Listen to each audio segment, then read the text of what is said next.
नमस्कार दोस्तों, आप सब लोग कैसे हैं? आप सब लोग कहाँ से मेरी कहानियाँ सुनते हैं, आप मुझे बताएँ। हम सब जानते हैं कि करवा चौथ का पर्व आने वाला है। करवा चौथ एक ऐसा पर्व है जहाँ हर सुहागन अपने पति की लंबी उम्र और सुख समृद्धि के लिए व्रत रखती है। लेकिन क्या आप कभी सोचा है, गर्भवती महिला को करवा चौथ का व्रत करना चाहिए या नहीं करना चाहिए? क्या पीरियड्स में करवा चौथ की पूजा करनी चाहिए या नहीं करना चाहिए? भगवान भावना देखते हैं या उपवास?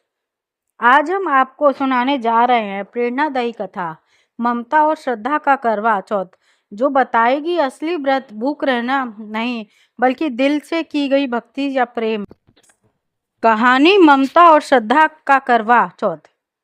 एक छोटे से गांव में सावित्री नाम एक औरत रहती थी। वह अपने पति अर्जुन से बहुत प्रेम करती थी। शादी को 5 साल हुए थे कि इस साल सावित्री गर्भवती थी। घर में बहुत खुश थे क्योंकि उनके जीवन में सबसे बड़ी खुशखबरी थी, करवा चौथ आने वाला था। यह हर साल सावित्री यह व्रत बड़ी श्रद्धा से रखती थी।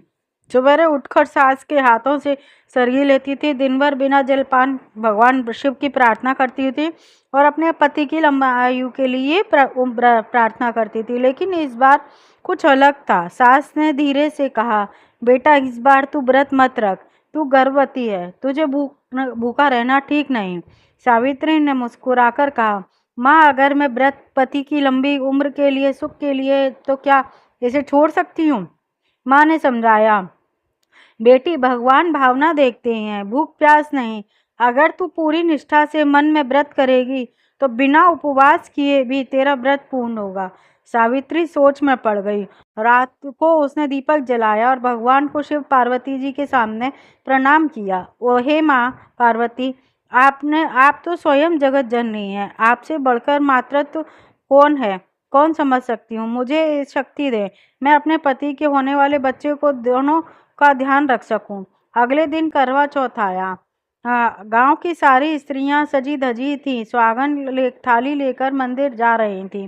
सावित्री भी हल्का भोजन कर भगवान के मन में प्रणाम करते हुए बोली, मैं उपवास नहीं रखूंगी, लेकिन मन से व्रत करूंगी, क्योंकि ममता ही पूजा है और भगवान भी। संध्या का समय जब भी महिलाएं चांद निकलने का इंतजार कर रही थीं, सावित्री अपने पति को दीपक दिखाया, आरती की और मन ही मन बोलने लगी, हे भगवान, मेरे पति की दीर्घ आयु और मेरे गर्भ में पल रहे इस जीवन का आपका आशीर्वाद मिले। अर्जुन ने भावुक होकर कहा, तूने जो किया है वे सच्चा व्रत है। तूने त्याग और प्रेम दोनों का साथ निभाया है।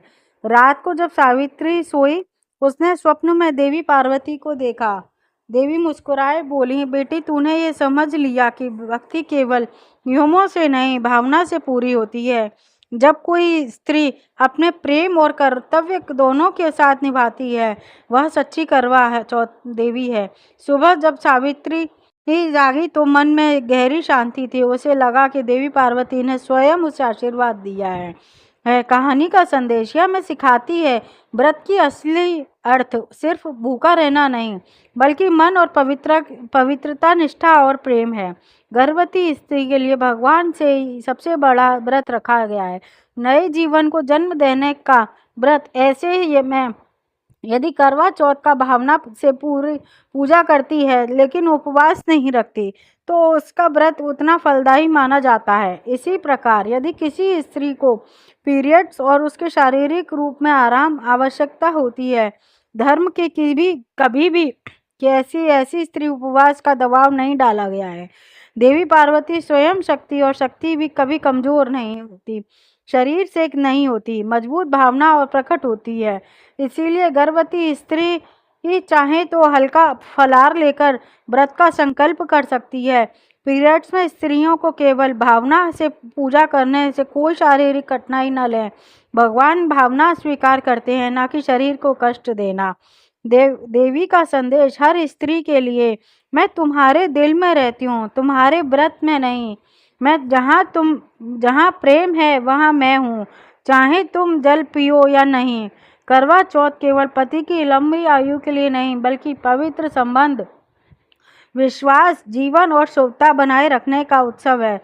जो स्त्री अपने जीवन में प्रेम और श्रद्धा दोनों को साथ लेकर चलती है, वे सच्ची करवा चौथ की देवी कहलाती है।